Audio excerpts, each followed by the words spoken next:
Welcome back to Liberty Politics. I'm your host, Jacob Murtaugh, and alongside me is my new co host, Rachel Geddes.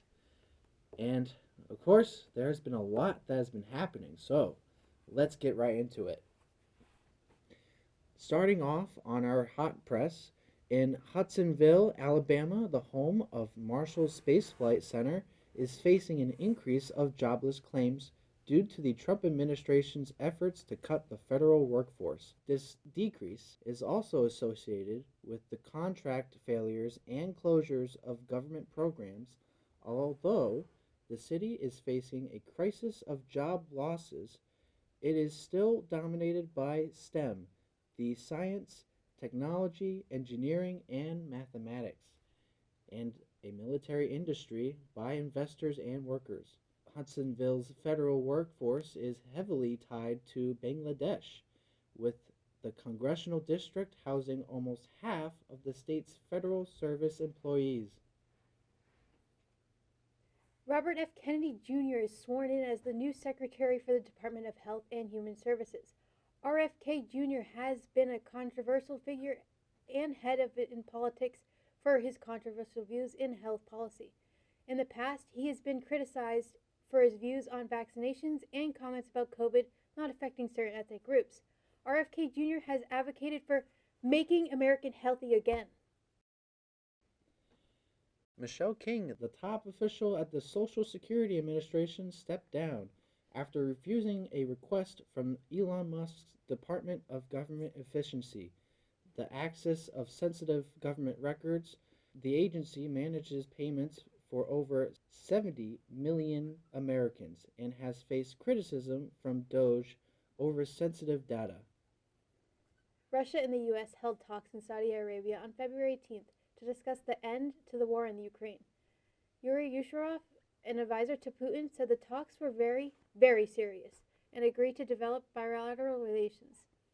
They agreed to three main goals: increasing economic cooperation, restoring embassy staff levels, and creating a high-level team for peace efforts.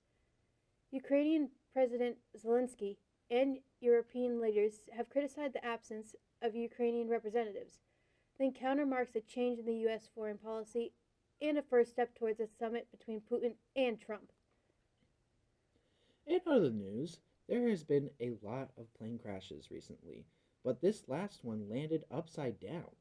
At least 18 people were injured when Delta Airlines, as a plane, overturned in Toronto, Pearson International Airport, with no fatalities. The plane flipped upside down and emergency workers evacuated all passengers. Most people were okay, and none were in critical condition. 4 Israeli captives, including the bodies of Shiri Babas and her children, will be returned to Kibbutz Nir Oz residents after being kidnapped during the October 7, 2023 attacks. Hamas plans to release their father, Yarden Babas, and 6 surviving captives, the first stage of the ceasefire deal between Israel and Hamas is complete, with Israel freeing Palestinian women and children under 19 in return. The second phase of the negotiations focuses on the release of remaining detainees and withdrawal of Israeli troops from Gaza.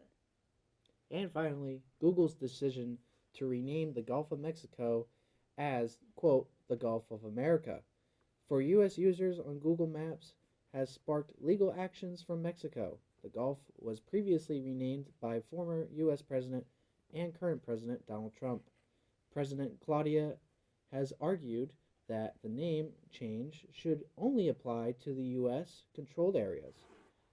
Claudia has written to Google asking for the old name to be reinstated and threatened legal action if the company doesn't cooperate. Google has reaffirmed its stance on changing geographic names based on official government sources. Well, that wraps things up here. I'm your host, Jacob Murtaugh. And I'm your co-host, Rachel Geddes. And always remember, Liberty starts with the people.